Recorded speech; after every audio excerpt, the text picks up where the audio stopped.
ಆತ್ಮೀಯ H16 news ಅರ್ಥಾತ್ ಹೇ ಸಿದ್ದರಾಮಯ್ಯ ಸ್ವಾಗತ. ನಾನು ನಿಮ್ಮವ MI ಅಥವಾ ಮಲ್ಲಪ್ಪ ಜೋತಾವರ್. ಆದ್ಮೇಲೆ ನೀವು ನೋಡ್ತಾ ಇದ್ದೀರಿ DK ಶಿವಕುಮಾರ್ ಅವರು BJPಗೆ ಹಾರಬಹುದಾ ಅನ್ನುವಂಥ ಭಾಳ ಲೆಕ್ಕಾಚಾರಗಳನ್ನು, ಭಾಳಷ್ಟು ರೂಮರ್ಸ್ಗಳನ್ನ ನಮ್ಮ ಮಾಧ್ಯಮ ಇನ್ನೂ ಹಬ್ಬಿಸ್ತಾನೆ ಇದೆ.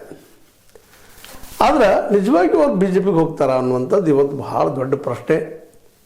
ಮೋಸ್ಟ್ಲಿ 99.9 ಸಾಧ್ಯ ಇಲ್ಲ ಅಂತ ಅನ್ನಿಸ್ತದೆ.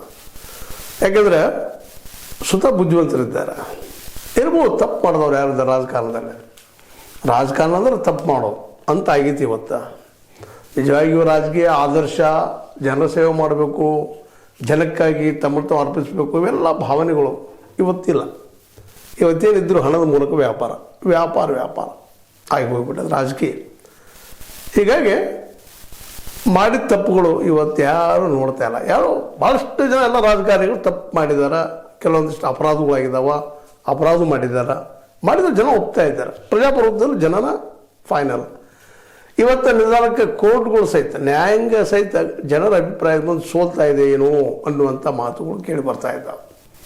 ಯಾಕಂದರೆ ಜನಪ್ರತಿನಿಧಿಗಳು ಅಥವಾ ಒಂದು ಲೋಕಸಭೆ ಅಥವಾ ಒಂದು ನಮ್ಮ ವಿಧಾನಸಭೆ ಇಲ್ಲಿ ಆಯ್ಕೆಯಾದಂಥ ಏನು ಮಂತ್ರಿಮಂಡಲ ಇರ್ತದೆ ಅದು ಹೆಚ್ಚಿನದೇನಪ್ಪ, ಇಲ್ಲೇ ಅಧಿಕಾರ ಹಿಡಿದು ಮುಖ್ಯನೋ ಅನ್ನೋದಾಗಿ ಹೋಗ್ಬಿಟ್ಟದೆ. ಇವತ್ತು ಆದರ್ಶಗಳನ್ನು ಮಾತಾಡೋದು ಮೂರ್ಖರ ಮಾತೇನು ಅನ್ನೋಷ್ಟು ಮಟ್ಟಿಗೆ ಇವತ್ತು ವಾದ ಮಾಡ್ತಾ ಇದ್ದಾರೆ. ಅದನ್ನೆಲ್ಲ ಸಾಕಷ್ಟು ಚರ್ಚೆ ಮಾಡಿದ್ರು. ಆ ದಿಶೆಯಲ್ಲೇ DK ಅವರು ಅವ್ರ ಪ್ರತಿನಿಧಿ ಆದರೂ ಇಲ್ಲಿ ಬಂದಿದ್ದು ಏನು ಪ್ರಶ್ನೆಪ್ಪ ಅಂದ್ರೆ ಅಧಿಕಾರಕ್ಕಾಗಿ BJPಗೆ ಹೋಗ್ಬೋದು DK ಅವರು ಅನ್ನೋ